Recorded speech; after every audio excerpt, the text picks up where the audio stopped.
I hadn't planned to stay that late. The repair shop was half dark, rain sliding down the wide windows like lines of silver thread. I was fixing the espresso machine that never worked right, half distracted, half waiting for her. She always stayed a little after closing, not because she had to, but because she liked the quiet. Ms. Rivera. The kind of woman whose calm filled a room more than her voice did. That night, she stood by the counter, reading invoices under a single yellow light. Her hair was loose for once, not in the careful bun she always wore. The sight of it caught me, small thing, really, but it made her look almost softer. "Rain's getting worse," I said, just to say something. She looked up, smiled slightly. "You could wait it out here." Something in her tone, half invitation, half habit. I didn't know which. Minutes passed. The thunder rolled. She walked over to check the back door, and when she came back, she brushed by me, close enough for the faintest scent of soap and coffee to stay behind. That tiny detail, that closeness, lodged itself somewhere I couldn't shake. Then the power flickered. The lights dimmed, the machine in my hands sputtered, and the room went completely silent except for the rain hammering outside. She let out a small laugh, quiet, almost embarrassed. "I think that's our cue to stop pretending this place runs on logic." I laughed too, but it came out more like a breath. She turned toward the window, watching the storm. I noticed how her reflection looked softer in the glass, tired maybe, but content. She had that look of someone who'd lived enough years to stop apologizing for her silences. "I used to love nights like this," she said suddenly, "when the world slows down. But now they just remind me how much I've stopped noticing." Her voice wasn't sad, just honest. I wanted to ask what she meant, but I didn't. My throat tightened with words I couldn't use. Instead, I picked up the rag on the counter and offered it to her when she reached for the dripping umbrella. Our hands brushed. A small thing, but it felt heavier than it should. She noticed. I could tell. Her fingers hesitated just a second too long before pulling back. "You're soaked," she said, looking me over. "You should dry off." "Yeah," I said, but I didn't move. We both stood there, rain echoing through the roof, the world shrinking to just the dim shop light and our uneven breaths. There wasn't anything to say that wouldn't sound wrong. Finally, she sighed and walked toward the door, the sound of her heels soft on the tile. "Lock up when you're done," she murmured. I nodded. She paused at the doorway. The stormlight framed her, her hand on the glass, her reflection right beside mine. For a second, I thought she might turn around. She didn't.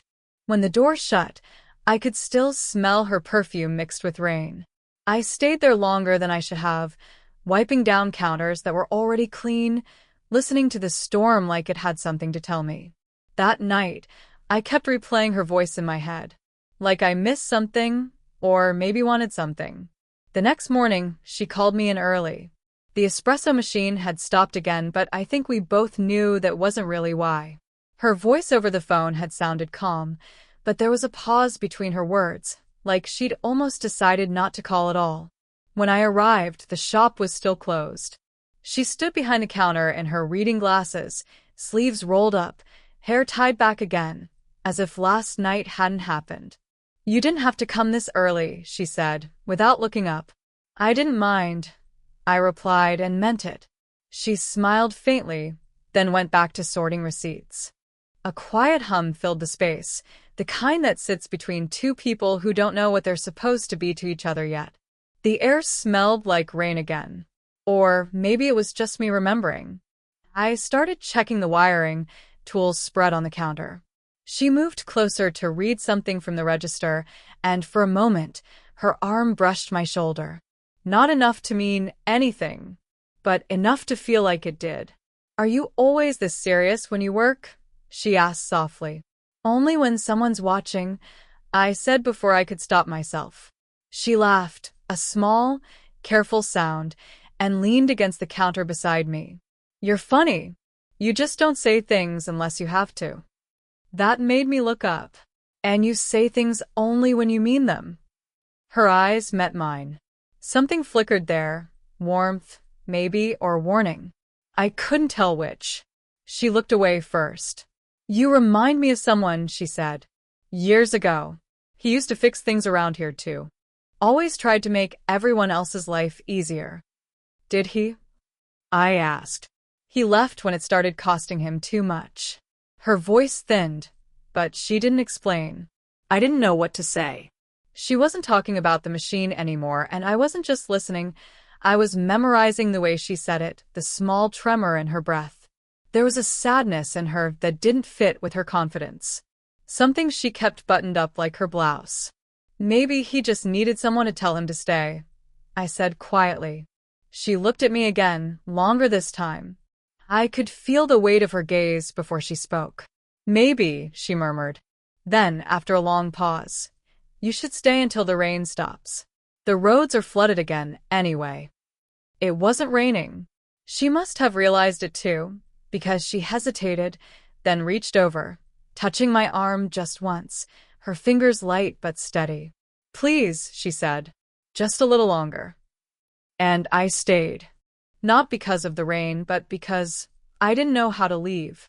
I told myself it was just another morning, that if I treated it like one, maybe it would feel that way. But when I stepped into the shop, the light felt different, too warm, too soft. Or maybe it was her. Ms. Rivera was sitting near the back table, reading, glasses perched low, a pen tapping against a half-filled notebook. Her jacket hung on the chair beside her, steam curling from the mug she wasn't drinking. Morning, I said. She looked up slowly. You're early again. I couldn't sleep, I said. A smile crossed her face, gentle, knowing. That makes two of us. There was a tiredness in her voice I hadn't noticed before. She looked like someone trying to be composed but losing ground. The kind of exhaustion that isn't physical, it's somewhere deeper. I sat across from her, pretending to fix a loose hinge on the counter cabinet. But my hands weren't steady. You don't have to do that, she said. You already fixed it last week. Yeah, I murmured. I just didn't want to sit around. Silence. Then she closed her notebook, the sound sharper than it should have been. Do you ever wonder, she said, how people end up where they shouldn't? I looked at her. You mean here? Here, she said softly. And with certain people. The air went still. I didn't know what she meant, but I did. She didn't look at me, just turned her mug slowly between her hands, watching the steam fade. I opened my mouth, ready to say something, anything, but the door chime cut through the silence. A man stepped in, older, maybe her age, wearing a raincoat and an expression that didn't belong. He smiled too easily. Linda, he said. She straightened, surprised. Martin. I thought you were still in Cebu. Flight came early. His eyes flicked toward me. You've got help now, I see. I nodded politely, wiping my hands on a rag that didn't need wiping. He stayed just long enough to make the air feel wrong, asking questions that weren't really questions, glancing at her like he still had the right to. When he finally left, she exhaled a shaky breath. I'm sorry about that, she said, rubbing her temples. He's an old friend. Looked more than that, I said before I could stop myself. Her hand stilled. He was. Once. There was something in her eyes, regret, or maybe fear that she'd said too much. I wanted to step back, but instead, I stepped closer. My hand brushed hers when I reached for the mug. Warm. Real. She didn't move. For a second, neither of us breathed. Then her phone buzzed on the table, breaking the spell. She didn't answer, just looked at me, a quiet, searching look that made everything inside me twist. I shouldn't be here this much, I said. Maybe not, she whispered. But you are. Her voice trembled just enough to make me forget the rest. And for the first time, I couldn't tell if we were about to stop or finally cross the line. The next few days felt like holding my breath. We didn't talk about what almost happened. We didn't talk about him either, the man in the raincoat. But everything after that day felt charged, like static before a storm. Even the smallest things, the way she'd hand me a cup, the way her sleeve brushed mine, carried a weight neither of us dared to name. That afternoon, the shop was empty. Rain again. Always rain with her. She was wiping down tables that were already spotless. I was pretending to organize the tool drawer, though I'd already done it twice. Finally, she said, "You've been quiet." "So have you." Her eyes lifted, slow, deliberate. "Maybe that's safer." "Is that what this is?" I asked. "Safety." She stopped wiping. Her hand froze midair, then lowered the cloth to the counter. "I told myself I knew who I was," she said softly. "And then you showed up. And now I'm not sure if I'm still that person." Her voice cracked slightly on the last word, the kind of break you only hear when someone spent years holding things together. I felt the world narrow, everything around us dimming until only her voice existed. "You don't have to say that," I said. "I just did," she replied. I took a slow step closer, heart pounding louder than the rain outside. "You think I don't feel it too? Every time I try to pull back, I end up here again." "Then stop coming," she said quickly, but she didn't move. Ich zerr daher. "Do you want me to?" Her lips parted, but no words came. Her hand tightened around the cloth until it fell from her fingers. For a long moment, the only sound was the storm hitting the glass.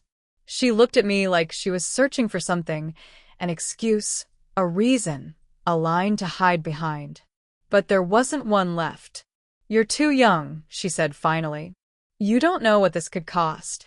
"I don't care," I whispered. "I just don't," she cut in. But her voice trembled. "Please don't say it. I think you already know." That broke something. I saw it in her eyes, the recognition, the fear, and something else behind it. Something neither of us could control.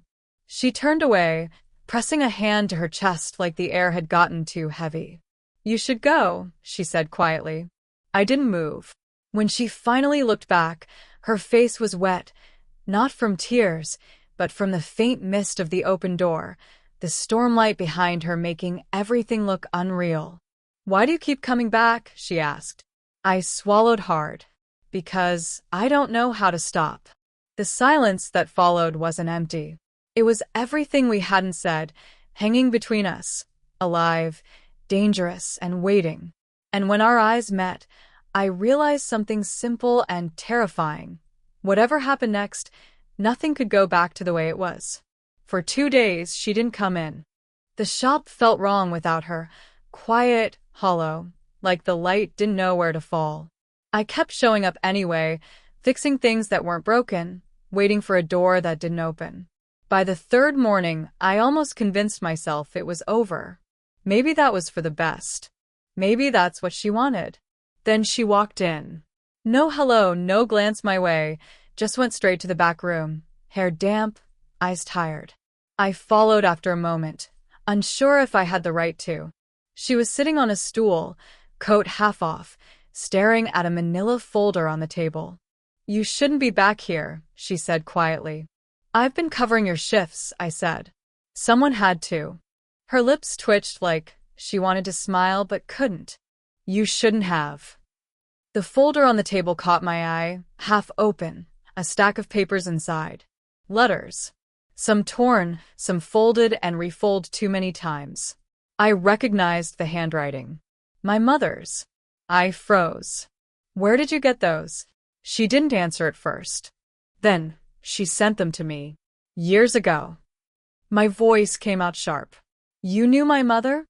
Her eyes lifted, guilty, soft, unflinching. "I taught her. A long time ago, before she got sick." It took a second for that to land. "You mean, she asked me to look out for you?" Her voice broke around the words. "That's how I found you here. I was supposed to keep my distance." I didn't. The room tilted, or maybe it was just the shock.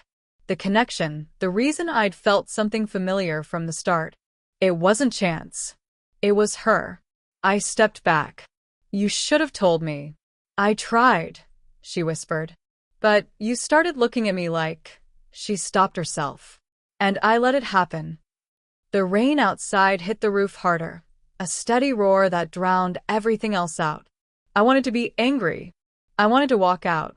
But all I could do was stare at her, torn between the truth and the ache that came with it.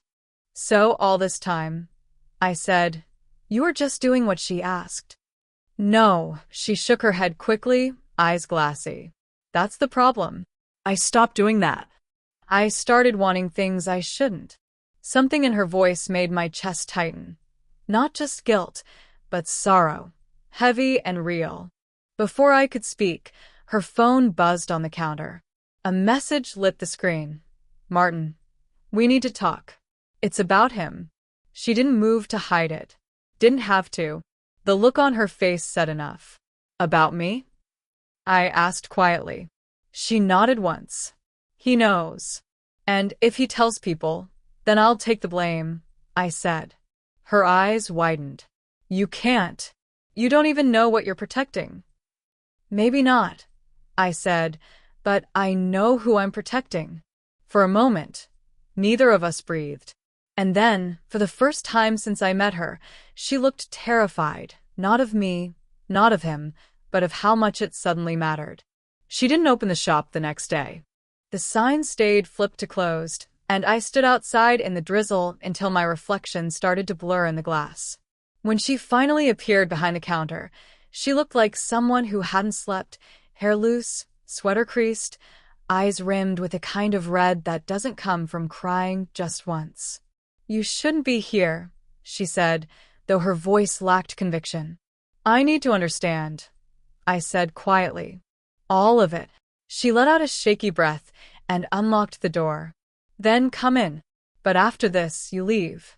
For good." The shop was dim, rainlight pooling across the floor. She didn't look at me as she spoke. "I thought I could manage it," she said. "Looking after you without getting attached. But I stopped being your mother's promise the day I let myself need you too." Her words hit like a confession and a goodbye at once. I stepped closer. "You didn't just imagine it. I felt it too." "Don't," she said quickly. "Don't make it sound like something it can't be." "It already is," I said. She flinched, maybe from the truth in my voice, maybe from her own reflection in it. "I've built my life around rules," she whispered. "Around keeping things steady.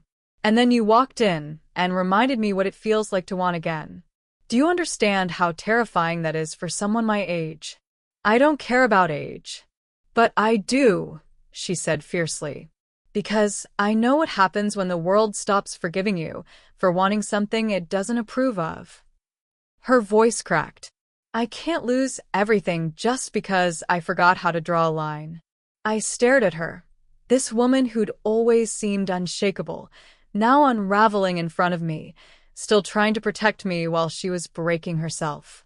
"You're not going to lose me," I said. "You already have me." For a long moment, she didn't move. Then she stepped forward and reached up, touching my cheek with trembling fingers. It wasn't romantic, it was something deeper, rawer. "You shouldn't say that," she whispered. "Not to me." "Then tell me to leave," I said. "And mean it." She tried. I saw the words rise, hover on her tongue, but they never came. Instead, she just closed her eyes and said, "You remind me of everything I thought I'd buried." Her hand dropped away. The space between us felt heavier than before. "So, this is it?" I asked. She nodded slowly. "It has to be." I didn't argue. There was nothing left to fight. We stood in silence, the rain a soft curtain around us. Then she whispered, "Your mother would have been proud of you for caring this much." "Would she?" "Yes," she said, "because you didn't learn that from her. You learned it here." Her words landed like a quiet mercy, a final truth between us. When I walked out, the bell above the door rang once, then fell silent. And though I didn't look back, I felt her eyes on me, a goodbye that sounded too much like love to say out loud. It's been 6 months since that last day at the shop. Sometimes, when it rains, I still catch myself listening for the sound of her voice, low, steady, always somewhere between calm and uncertain. The espresso machine works fine now. I left it that way. But every time I pass that place, the smell of coffee still feels like a memory I can touch, one that never learned how to fade. She kept her word. She didn't call, didn't write, and I didn't either. We both knew that reaching out would only reopen something we'd barely survived closing. But still, I think about her. Not in the way I used to, not like a wish or a want. More like a bruise you press just to remind yourself it's healing. When I first met Ms. Rivera, I thought I was fixing machines and earning hours. I didn't know I was walking into a lesson I wasn't ready for. One about timing, restraint, and the quiet ache of meeting someone too late. She once told me that every choice leaves an echo. At the time, I didn't understand. Now I do. The echo isn't pain. It's what stays when the noise is gone, the part of you that changed because of someone who saw you too clearly. That's what she gave me. A mirror I didn't know I needed. I started noticing things she used to. The pause in someone's voice when they're pretending to be fine. The way people avoid eye contact when they want to be seen most.